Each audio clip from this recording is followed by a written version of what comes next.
ಎಲ್ಲರಿಗೂ ನಮಸ್ಕಾರ. ಥಟ್ ಅಂತ ಹೇಳಿ ಕ್ವಿಜ್ ಕಾರ್ಯಕ್ರಮಕ್ಕೆ ತಮಗೆಲ್ಲ ಸ್ವಾಗತ.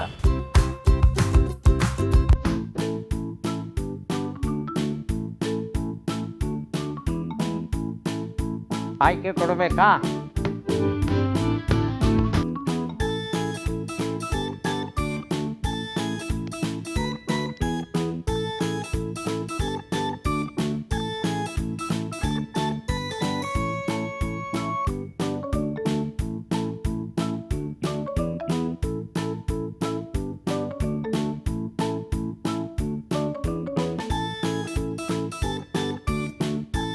ಸರ್, ನನ್ನ ಹೆಸರು ಅಶ್ಫಾಕ್ ಅಹಮದ್ ಅಂದ್ಬಿಟ್ಟು. ನಾನು 15 ವರ್ಷಗಳಿಂದ ಇದೇ ಬೆಂಗಳೂರು GPOದಲ್ಲಿ ಅಂಚೆ ಪೇದೆಯಾಗಿ ಸೇವೆ ಸಲ್ಲಿಸ್ತಾ ಇದ್ದೀನಿ. ಬಹಳ ಸಂತೋಷ. ವಿಶ್ವ ಅಂಚೆ ದಿನ ಯಾವತ್ತೋ ಆಚರಿಸ್ತಾರೆ ಅಂತ ತಿಳ್ಕೋಬೇಕು. ನಾನು ನಿಮಗೆ ಆಯ್ಕೆ ಕೊಡ್ತಾ ಇದ್ದೇನೆ.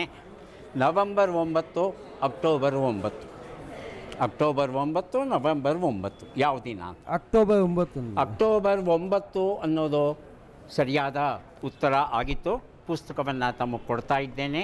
ಆಧುನಿಕತೆ ಎಂಬ ಮಾಯಾ ಕತ್ತರಿ ಎನ್ನುವ ಪುಸ್ತಕ. ದಯವಿಟ್ಟು ಪುಸ್ತಕವನ್ನು ಸ್ವೀಕರಿಸಿ. 1874 ಅಕ್ಟೋಬರ್ 9ರಂದು ಈ ವಿಶ್ವ ಅಂಚೆ ಒಕ್ಕೂಟ ಅನ್ನೋದು ರೂಪುಗೊಳ್ಳುತ್ತೆ. ಹಾಗಾಗಿ ಅಕ್ಟೋಬರ್ 9 ಅನ್ನೋದು ಏನಿದೆ ಅದನ್ನು ವಿಶ್ವ ಅಂಚೆ ದಿನವನ್ನಾಗಿ ನಾವು ಇವತ್ತಿನವರೆಗೂ ಆಚರಿಸ್ಕೊಂಡು ಬರ್ತಾ ಇದ್ದೇವೆ. ಈ ಒಕ್ಕೂಟವನ್ನು ಯಾಕೆ ಆರಂಭಿಸಿದ್ರು ಅನ್ನೋ ಒಂದು ಪ್ರಶ್ನೆ ಬರಬಹುದು ಮನಸ್ಸಲ್ಲಿ. ಜಗತ್ತಿನಲ್ಲಿ ಇರುವ ಎಲ್ಲ ದೇಶಗಳು ಅಂಚೆ ವ್ಯವಸ್ಥೆಯನ್ನು ಜಾರಿಗೆ ತಂದಾಗ ಹಣಕಾಸಿನ ವಿಚಾರದಲ್ಲಿ ಹೇಗೆ ಕೆಲಸ ಮಾಡಬೇಕು ಈ ವ್ಯವಸ್ಥೆ ಅನ್ನೋ ವಿಚಾರದಲ್ಲಿ ಅರಿವನ್ನು ಒಬ್ಬರಿಗೆ ಒಬ್ಬರು ಹಂಚಿಕೊಂಡು ಏಕರೂಪವಾದ ನಿಯಮಗಳನ್ನು ಜಗತ್ತಿನಾದ್ಯಂತ ತರಬೇಕು ಅನ್ನೋ ಉದ್ದೇಶದಿಂದ ಈ ಒಕ್ಕೂಟವನ್ನು ಸ್ಥಾಪಿಸಿದ್ರು. ಈ ಒಕ್ಕೂಟದ ಒಂದು ಭಾಗವಾಗಿ ಭಾರತವೂ ಸೇರಿಕೊಂಡಿದೆ. ಹಾಗಾಗಿ ಈ ಅಂಚೆ ನಿಯಮಗಳು, ಜಗತ್ತಿನ ಅಂಚೆ ನಿಯಮಗಳು ಏನಿವೆ ಹೆಚ್ಚು ಕಡಿಮೆ ಒಂದೇ ರೀತಿ ಇರುತ್ತೆ. ಅಕ್ಟೋಬರ್ 9 ವಿಶ್ವ ಅಂಚೆಯ ದಿನ. ಸರ್, ನನ್ನ ಹೆಸರು ರಫೀಕ್ ಅಹಮದ್ ಅಂತ. ನಾನು ಕಳೆದ 14 ವರ್ಷಗಳಿಂದ GPO ಅಂಚೆ ಕಚೇರಿಯಲ್ಲಿ ಪೋಸ್ಟಲ್ ಅಸಿಸ್ಟೆಂಟ್ ಆಗಿ ಕೆಲಸ ಮಾಡ್ತಾಯಿದ್ದೀನಿ ಸರ್. ಭಾಳ ಸಂತೋಷ. ಈಗ ಅಂಚೆ ವ್ಯವಸ್ಥೆಯಲ್ಲಿ ಪತ್ರಗಳನ್ನು ಸಾಗಿಸೋದಕ್ಕೆ ಮೊದಲು ಕುದುರೆಗಳನ್ನು ಬಳಸ್ತಾಯಿದ್ರು, ಆಮೇಲೆ ಮನುಷ್ಯರನ್ನು ಬಳಸಿದ್ರು, ಆಮೇಲೆ ಪಾರಿವಾಳಗಳನ್ನು ಬಳಸಿದ್ರು, ಆಮೇಲೆ ರೈಲಲ್ಲಿ ಪತ್ರಗಳನ್ನೆಲ್ಲ ರವಾನಿಸ್ತಾ ಇದ್ದರು. ಅದಕ್ಕೆ ನಾವು RMS ಅಂತ ಕರಿತೇವೆ, ಅದು ಗೊತ್ತಿದೆ. ವಿಮಾನದಲ್ಲಿ ಅಂಚೆ ಪತ್ರಗಳನ್ನು ಒಂದು ಕಡೆಯಿಂದ ಇನ್ನೊಂದು ಕಡೆಗೆ ಕಳಿಸಿದ್ದು ಮೊದಲ ಬಾರಿಗೆ ಅಮೇರಿಕದಲ್ಲಿ. ಯಾವ 2 ದೇಶಗಳ ನಡುವೆ ಅಂತ ತಾವು ಹೇಳಬೇಕು. ನ್ಯೂಯಾರ್ಕ್, ವಾಷಿಂಗ್ಟನ್ ಆಯ್ಕೆ 1, ನ್ಯೂಯಾರ್ಕ್, ಸ್ಯಾನ್ ಫ್ರಾನ್ಸಿಸ್ಕೋ ಆಯ್ಕೆ 2. ಯಾವುದು ಸರಿ? New York, Washington sir. New York, Washington ಅನ್ನೋದು ಸರಿಯಾದ ಉತ್ತರ. ಹಾಗಾಗಿ ಪುಸ್ತಕವನ್ನು ತಮಗೆ ಕೊಡ್ತಾ ಇದ್ದೇನೆ, ದಯವಿಟ್ಟು ಸ್ವೀಕರಿಸಿ. 1918 ಮೇ 15ರಂದು ವಿಮಾನ ಮೊದಲ ಬಾರಿಗೆ ನ್ಯೂಯಾರ್ಕಿಂದ ಈ ಅಂಚೆ ಪತ್ರಗಳನ್ನೆಲ್ಲ ತಗೊಂಡು ಅದು ವಾಷಿಂಗ್ಟನ್ ನಗರವನ್ನು ಸೇರುತ್ತಂತೆ. ಆನಂತರ ಜಗತ್ತಿನ ಎಲ್ಲ ನಗರಗಳ ನಡುವೆ ಈ ವಿಮಾನದ ಮೂಲಕ ಅಂಚೆ ಸೇವೆ ಆರಂಭವಾಯಿತು. ಅದು ನಮಗೆ ಗೊತ್ತಿರುವಂಥ ವಿಚಾರ. ಆದರೆ ವಿಮಾನಗಳನ್ನು ಎಲ್ಲಿಂದ ತರೋದು ಈ ಒಂದು ಪ್ರಶ್ನೆ ಬಂತು. ಇದು 1918 ಆಗಿದ್ದ ಕಾರಣ ವಿಶ್ವದ ಮೊದಲ ಮಹಾಯುದ್ಧ ಆಗಲೇ ಮುಗಿದಿತ್ತು. 1914ರಿಂದ 18ರವರೆಗೆ ವಿಶ್ವದ ಮೊದಲ ಮಹಾಯುದ್ಧ ನಡೆಯುತ್ತೆ. ಮಹಾಯುದ್ಧ ಮುಗಿದ ಕೂಡಲೇ ಆ ಯುದ್ಧದಲ್ಲಿ ಬಳಸಿದ್ದಂಥ ವಿಮಾನಗಳು ಏನಿದ್ವೋ ಆ ವಿಮಾನಗಳನ್ನು ಸುಮ್ಮನೆ ಯಾಕಿಡೋದು ಒಂದು ಕಡೆಗೆ? ಯುದ್ಧ ಇರುವಾಗ ಅದಕ್ಕೆ ಕೆಲಸ, ಯುದ್ಧ ಇಲ್ಲದೆ ಇರುವಾಗ ಸುಮ್ಮನೆ ಅದಕ್ಕೆ ಯಾಕೆ ಇಟ್ಕೋಬೇಕು ಒಂದು ಕಡೆ ಅಂತ ಹೇಳಿ ಈ ಅಂಚೆ ಸೇವೆಗೆ ಅದನ್ನು ಬಳಸ್ಕೋತಾರೆ. ಆದರೆ ಸಮಸ್ಯೆ ಏನಪ್ಪ ಅಂದರೆ ಅವೆಲ್ಲ ಸಾಕಷ್ಟು ಹಳೆಯದಾಗಿದ್ವು. ಹಾಗಾಗಿ ಈ ವಿಮಾನಗಳ ಅಪಘಾತ ಸರ್ವಸಾಮಾನ್ಯವಾಗಿತ್ತು. ಅಕಸ್ಮಾತ್ ವಿಪರೀತ ಮಳೆ ಗಾಳಿ ಬಿರುಗಾಳಿ ಇವೆಲ್ಲ ಬರ್ತಾ ಇತ್ತು ಅಂದರೆ ಈ ವಿಮಾನ ಸೇವೆ ಸಲ್ಲಿಸ್ತಾ ಇರಲಿಲ್ಲ. ಇದು ಅನೇಕ ಸಲ ದಿಕ್ಕು ತಪ್ಪಿ ಯಾವುದೋ ಊರಿಗೆ ಹೋಗೋ ಬದಲು ಇನ್ಯಾವುದೋ ಊರಿಗೆ ಹೋಗಿಬಿಡೋದಂತೆ. ಯಾಕಂದರೆ ಅಷ್ಟು ಸುವ್ಯವಸ್ಥಿತವಾಗಿ ಇರಲಿಲ್ಲ. ಆಗ ಇಷ್ಟೆಲ್ಲ ಸಮಸ್ಯೆಗಳಿದ್ರೂ ಸಹ ಬಹಳ ಪರಿಣಾಮಕಾರಿಯಾಗಿ ಯಶಸ್ವಿಯಾಗಿ ಈ ವಿಮಾನದ ಮೂಲಕ ಅಂಚೆ ಸೇವೆಯನ್ನು ನಡೆಸಿದ ಕೀರ್ತಿ ಅಮೇರಿಕಕ್ಕೆ ದೊರೆಯುತ್ತೆ. My name is Raj Kishore and I joined Postal Department on 1st December 2022. Almost I am completing 4 years. So you can continue, sir. ರಾಜಕಿಶೋರ್ ಅವರೇ, ಒಂದು ಪ್ರಶ್ನೆ ಕೇಳ್ತೇನೆ. ವಿಮಾನದ ಮೂಲಕ ಅಂಚೆ ಸೇವೆಯನ್ನು ಅಮೇರಿಕ ಆರಂಭಿಸ್ತು ಅಂತ ತಿಳ್ಕೊಂಡ್ವಿ. ಆದರೆ ವಿಮಾನದ ಚಿತ್ರವನ್ನು ಅಂಚೆ ಚೀಟಿಯ ಮೇಲೆ ಮೊದಲ ಬಾರಿಗೆ ಮುದ್ರಿಸಿ ಮಾರಾಟ ಮಾಡಿದಂಥ ದೇಶ ಯಾವುದು ಅಂತ ತಿಳ್ಕೋಬೇಕು. 2 ಆಯ್ಕೆ ಕೊಡ್ತಾ ಇದ್ದೇನೆ, ಇಟಲಿ ಮತ್ತು ಜಪಾನ್.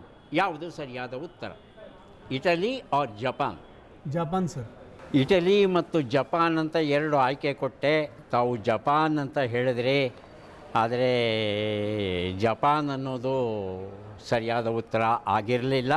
ಒಂದು ಪುಸ್ತಕ ಕೊಡ್ತಾ ಇದ್ದೇನೆ, ದಯವಿಟ್ಟು ಸ್ವೀಕರಿಸಿ. Thank you so much, sir. 1917ರಲ್ಲಿ ಇಟಲಿ ದೇಶ ವಿಮಾನದ ಚಿತ್ರವನ್ನು ಅಂಚೆ ಚೀಟಿಯಲ್ಲಿ ಮುದ್ರಿಸುತ್ತೆ.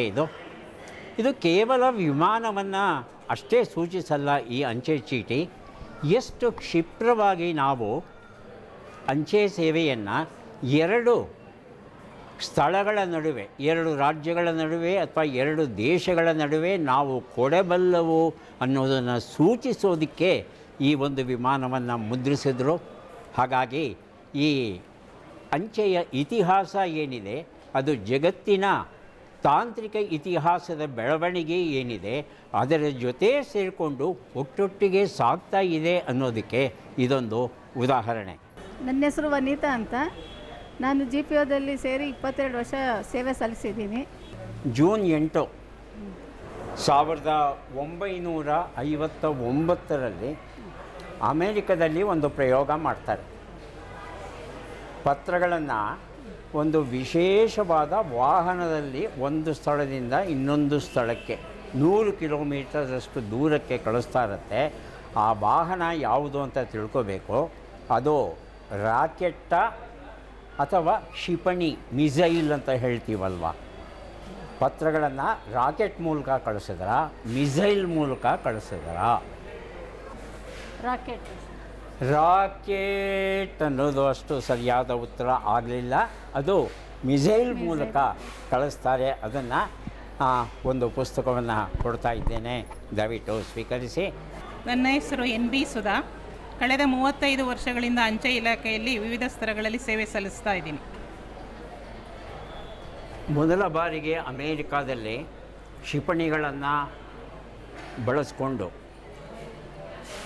ಮಿಸೈಲ್ಸ್ ಅಂತ ಇಂಗ್ಲೀಷಲ್ಲಿ ಹೇಳ್ತೇವೆ, ಕನ್ನಡದಲ್ಲಿ ಕ್ಷಿಪಣಿ ಅಂತ ಹೇಳ್ತೇವೆ, ಇದನ್ನು ಬಳಸ್ಕೊಂಡು ಪತ್ರಗಳನ್ನು ಕಳಿಸೋದಂತೆ. ಯಾವುದ್ರ ಮೇಲೆ ಇಟ್ಕೊಂಡು ಕ್ಷಿಪಣಿಯನ್ನು ಕಳಿಸೋದ್ರು ಅಂತ, ಅದು ಹಡಗಿನ ಮೇಲ ಅಥವಾ ಸಬ್ಮೆರಿನ್ ಮೇಲ?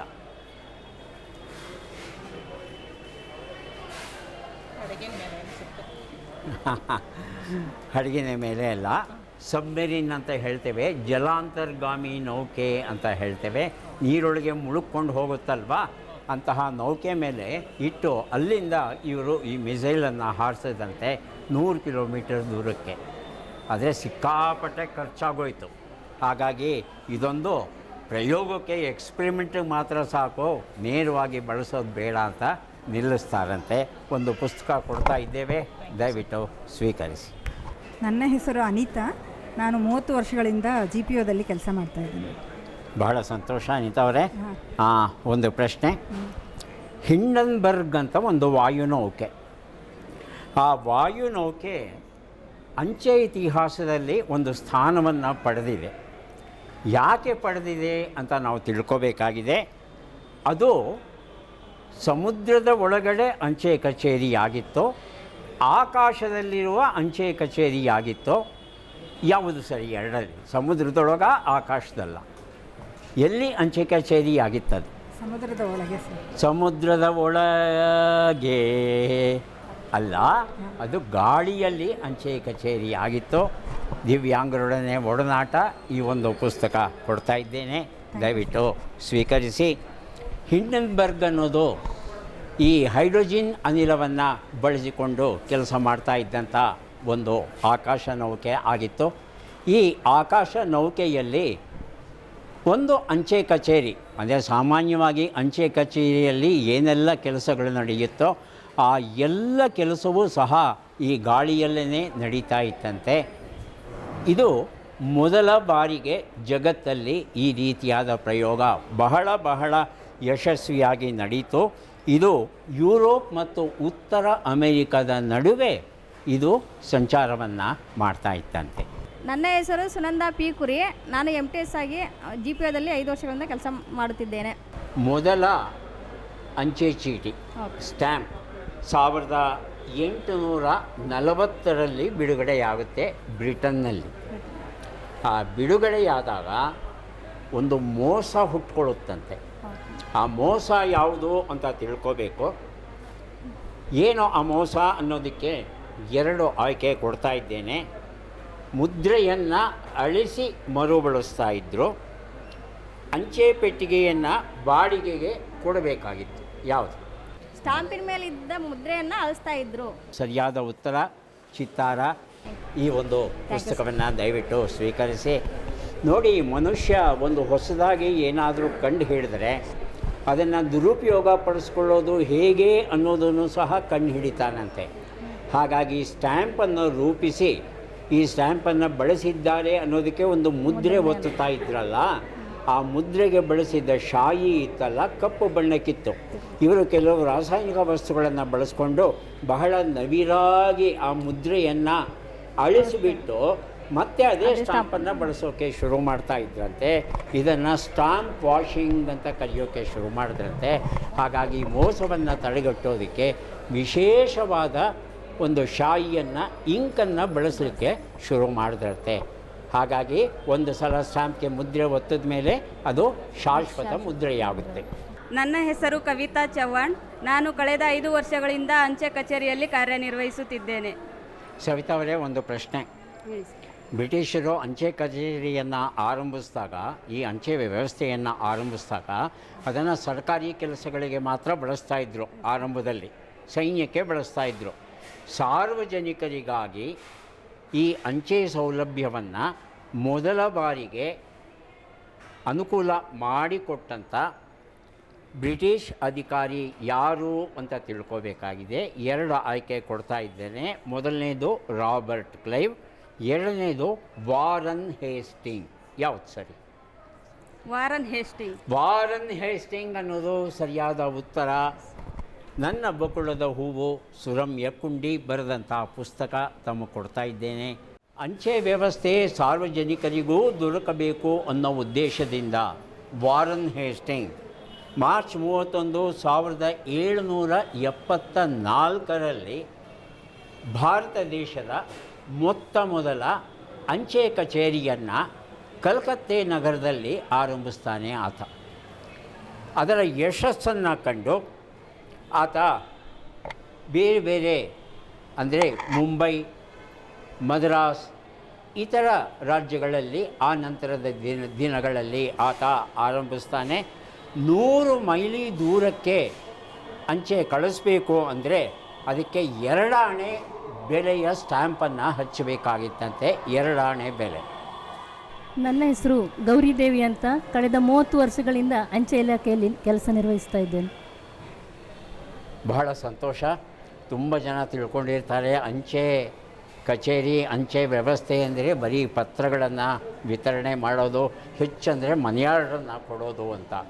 ಆದರೆ ಅಂಚೆ ವ್ಯವಸ್ಥೆ, ಅಂಚೆ ಕಚೇರಿಯಲ್ಲಿ ಇದೊಂದು ರೀತಿ ಬ್ಯಾಂಕ್ ತರಹ ಹಣದ ಉಳಿತಾಯ ಮಾಡುವ ಬ್ಯಾಂಕುಗಳು, ಅಂಚೆ ಉಳಿತಾಯ ಬ್ಯಾಂಕುಗಳು ಇವತ್ತು ನಡೀತಾ ಇವೆ. ಈ ವ್ಯವಸ್ಥೆ ಮೊದಲ ಬಾರಿಗೆ ಯಾವಾಗ ಆರಂಭವಾಯಿತು ನಮ್ಮ ದೇಶದಲ್ಲಿ ಅಂತ ತಿಳ್ಕೋಬೇಕು. 2 ಇಸ್ವಿ ಕೊಡ್ತಾ ಇದ್ದೇನೆ ತಮಗೆ. 1782, 1882. 1882 ಸರಿಯಾದ ಉತ್ತರ. ದಯವಿಟ್ಟು ಪುಸ್ತಕವನ್ನು ಸ್ವೀಕರಿಸಿ. ಪ್ರಕೃತಿಯ ಮಡಿಲಲ್ಲಿ ಸನಾತನ ಧರ್ಮ ಎನ್ನುವ ಈ ಪುಸ್ತಕ ತಮಗೆ ಕೊಟ್ಟಿದ್ದೇನೆ. 1882 ಏಪ್ರಿಲ್ 1ರಿಂದ ಅಂಚೆ ಕಚೇರಿಗಳಲ್ಲಿ ಉಳಿತಾಯ ಬ್ಯಾಂಕ್ ಸೇವೆ ಏನಿದೆ ಅದು ಆರಂಭವಾಗುತ್ತೆ. ಬ್ಯಾಂಕ್ ವ್ಯವಸ್ಥೆ ಅನ್ನೋದು ಬ್ರಿಟಿಷ್ ಇಂಡಿಯಾದಲ್ಲಿ ಎಲ್ಲ ಕಡೆ ಇರ್ತಿರಲಿಲ್ಲ ಬ್ಯಾಂಕುಗಳು. ಆದರೆ ಅಂಚೆ ಕಚೇರಿಗಳು ಸಾಕಷ್ಟು ಕಡೆ ಇರ್ತಾಯಿದ್ವು, ತಾಲೂಕುಗಳಲ್ಲೂ ಇರ್ತಾಯಿದ್ವು, ಹಳ್ಳಿಗಳಲ್ಲೂ ಇರ್ತಾಯಿದ್ವು. ಹಾಗಾಗಿ ಅಂಚೆ ಕಚೇರಿ ಬ್ಯಾಂಕಿನ ಕೆಲಸ ಏನಿದೆ ಅದೇ ಕೆಲಸವನ್ನು ಮಾಡೋಕ್ಕೆ ಶುರು ಮಾಡ್ತಂತೆ. ಇದರಿಂದ ಅಂಚೆ ಕಚೇರಿಗೂ ಅನುಕೂಲ ಆಯಿತು, ಹಾಗೆಯೇ ಸಾರ್ವಜನಿಕರಿಗೂ ಅನುಕೂಲ ಆಯಿತು. ಆ ಒಂದು ಉಳಿತಾಯ ಯೋಜನೆ ಏನಿದೆ ಅದು ಇವತ್ತಿನವರೆಗೂ ಸಹ ಬೆಳ್ಕೊಂಡು ಬಂದಿದೆ. ಅಂಚೆ ಕಚೇರಿ ಸಲ್ಲಿಸ್ತಾ ಇರ್ತಕ್ಕಂಥ ಅನೇಕ ಸೇವೆಗಳಲ್ಲಿ ಈ ಹಣದ ಉಳಿತಾಯ ಸೇವೆ ಬಹಳ ಮುಖ್ಯವಾದದ್ದು. ನಮಸ್ತೆ ಸರ್, ನಾನು ಸುಮೇರಾ ಅಮ್ರಿನ್, ಪೋಸ್ಟಲ್ ಅಸಿಸ್ಟೆಂಟ್ ಆಗಿ ಬ್ಯಾಂಗ್ಳೂರಲ್ಲಿ 14 ಇಯರ್ಸಿಂದ ಸರ್ವಿಸ್ ಮಾಡ್ತಾ ಇದ್ದೀನಿ. ಭಾಳ ಸಂತೋಷ. ಈಗ ನಮಗೆ ಮೂಲಭೂತ ಮಾಹಿತಿ, ಬೇಸಿಕ್ ಇನ್ಫಾರ್ಮೇಷನ್ ಬೇಕು.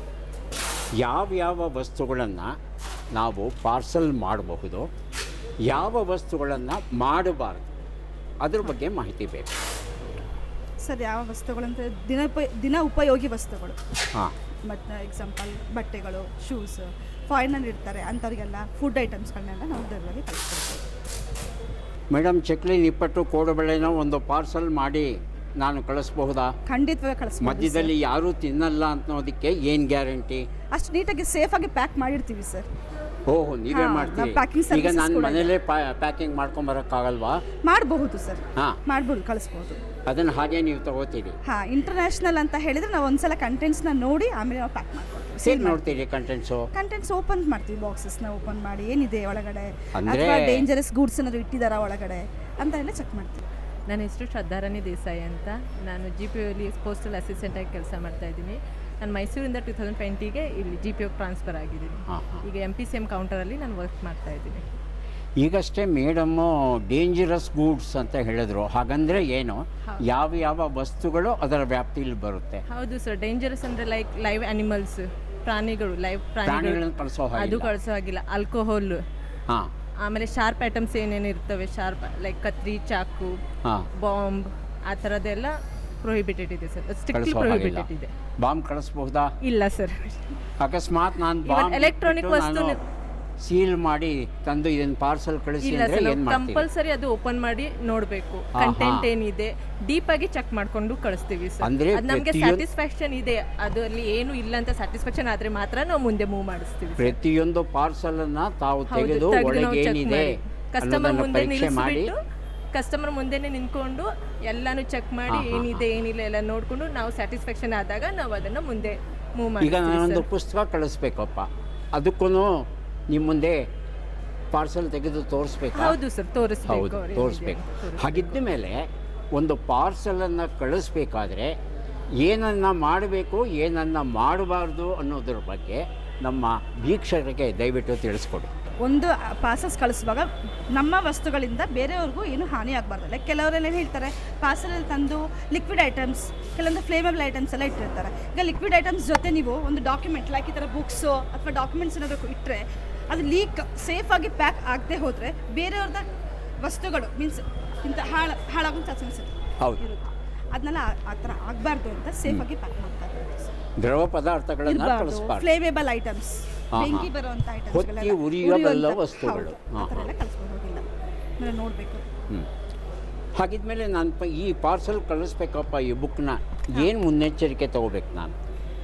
ಸರ್, ಇದನ್ನ ನೀವು ಒಂದು ಕ್ಲಾತ್ ಕವರ್ಸ್ ಬರುತ್ತೆ, ಆ ಕ್ಲಾತ್ ಕವರಲ್ಲಿ ಹಾಕಿ ಕಳಿಸ್ಬೋದು. ಬಟ್ಟೆ ಅಂತ ಗ್ರೀನ್ ಕಲರ್ ಕವರ್ಸ್ ಬರುತ್ತೆ, ಆ ಕವರ್ಸಲ್ಲಿ ಹಾಕಿ ಕಳಿಸ್ಬೋದು. ಇನ್ನೂ ನಿಮಗೆ ಸೇಫಾಗಿ ಬೇಕು ಅಂದರೆ ಬಾಕ್ಸ್ ಪ್ಯಾಕ್ ಥರ ಮಾಡಿ ಕಳಿಸ್ಬೋದು. ಬಟ್ ನೀವಿಲ್ಲ ಅದನ್ನು ಹರಿದು ಓಪನ್ ಮಾಡ್ತೀರಲ್ಲ? ಇಲ್ಲ, ಆ ಥರ ನಿಮಗೆ ಆ ಥರ ಇದ್ದರೆ ನೀವು ಕೆಲವೊಂದು ಪೋಸ್ಟ್ ಆಫೀಸಲ್ಲಿ ಪ್ಯಾಕಿಂಗ್ ಸರ್ವಿಸಸ್ ಇರುತ್ತೆ.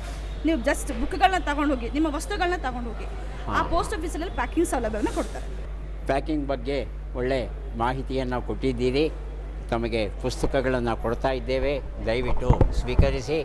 ಅಬ್ರಕಡಬ್ರ ಅನ್ನೋ ಕಥಾ ಸಂಕಲನ, ಆವಿಷ್ಕಾರದ ಅವಾಂತರ ಅನ್ನೋ ಪುಸ್ತಕ ಯಮುನಾ ಮೂರ್ತಿಯವರು ಬರೆದಿರುವಂಥದ್ದು. ಸುಕನ್ಯಾ ಸಮೃದ್ಧಿ ಯೋಜನೆ ಹಾಗೂ ಭಾಗ್ಯಲಕ್ಷ್ಮಿ ಯೋಜನೆ, ಇದರ ಬಗ್ಗೆ ಹೆಚ್ಚಿನ ಮಾಹಿತಿಯನ್ನೆಲ್ಲ ನಾವು ತಿಳ್ಕೊಂಡ್ವಿ.